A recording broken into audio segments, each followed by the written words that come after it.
wrong in Europe is wrong in Africa. What is wrong in Africa is wrong in America. I totally disagree with the belief that we are somehow, our culture promotes something. Stealing is stealing all over the world, and corruption is stealing. The first set of leaders we had in Africa got it wrong. The challenge is for us to also come up with a new set of leaders that will reverse those bad things that happened. Leadership that will drive change. Leadership that will bring hope. Leadership that will bring law, promote justice, peace, and somehow bring people together to address their own problems. Even if you have institutions, if you have bad leaders, as we have seen in Zimbabwe, where institutions were working, structures were working, but a bad leader come and reverse it. Of course, culture matters. And in the culture that I'm familiar with, for example, the moral code of the pre-colonial Ashanti society, it was a violation of that moral code for the leader, the chief, to appropriate for himself the resources that belong to the Commonwealth, right?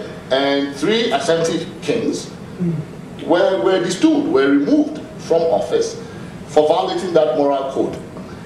So I'm not particularly sure that anti-corruption laws have some origin in the colonial enterprise, right? I mean, I can't see that as one of those things that is a colonial legacy.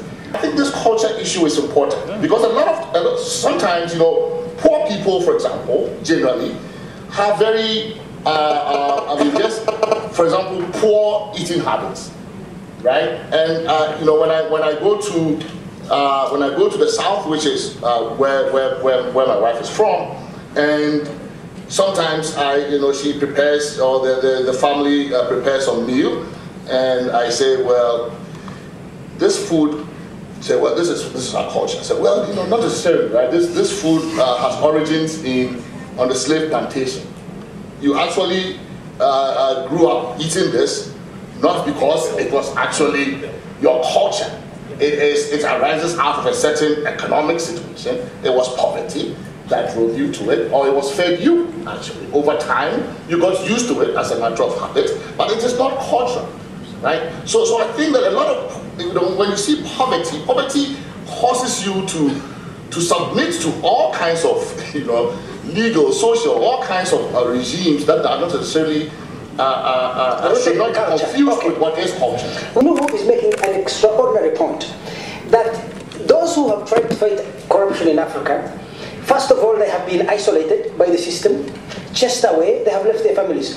Where there has been an effort to fight corruption, it has not been a broad coalition of elites saying, this is the consensus, ruling elite saying, this is the consensus, we are going to fight corruption.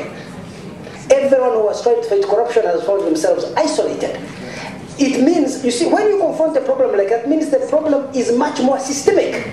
We need to ask ourselves, and what incentives can encourage African elites, ruling and non-ruling, to have a vested interest in fighting corruption? We can moralize, we can speculate, cogitate, and hallucinate, but that does not change countries.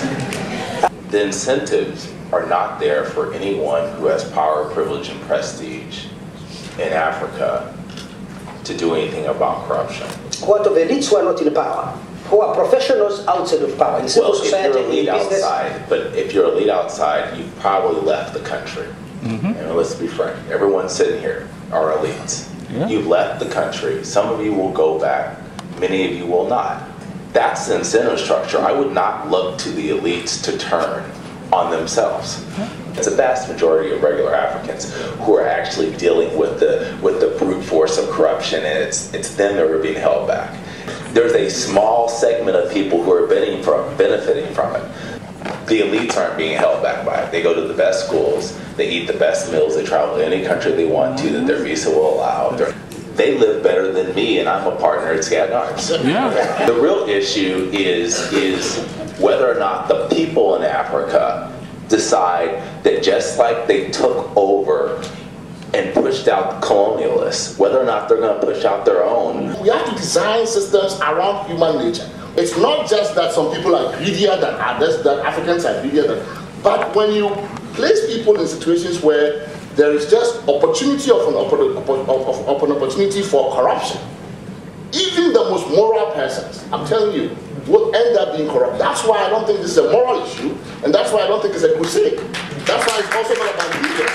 It's about designing systems and institutions that take account of the fact that humans, right, are not angels, and that placed in certain circumstances, the worst of them would show. The founding generation of every country sets the pace. George Washington served for 2 terms. He could have served for more. There were no term limits in the US.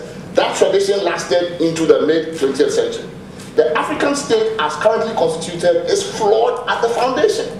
I agree with what Kwasi said about you needing new institutions.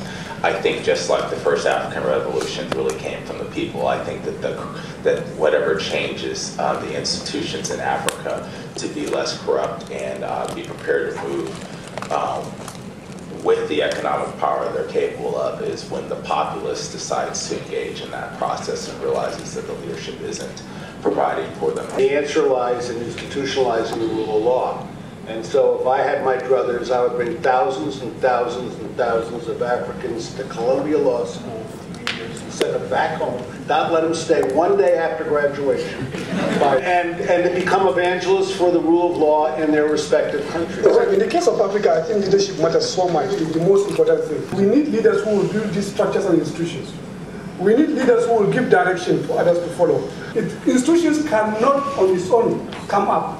People will have to build them. America itself is a process. They started from what George Washington and the rest did, and they have made a system that is working now. It brings the people. I mean, there is a revulsion against it. For one, leadership will not allow us to even revolt against it. 2, you also have a system that will bring them to justice. It's not possible for an American president to go into the U.S. Treasury and say transfer this so much money into my private account. Go to Africa and see what is happening. The problem about Africa is different, and I think that the generation, these young people who are coming up, those people who are fairly educated, who knows what is good and what is bad, who knows what is right, are those who will go in, and like what Roger said, the solution is law and order, rule of law through democracy. We just have to do that. I was waiting for someone to tell me that these are the circumstances that could create pressure or enlightenment among elites or create incentives for elites to fight corruption. I am being told that we need to hope and wait and possibly pray for Africa to get good leaders. So if you're Christians or Muslims, please pray to Jesus Christ, pray to Allah, so that Africa gets good leaders who can fight corruption. Thank you very much.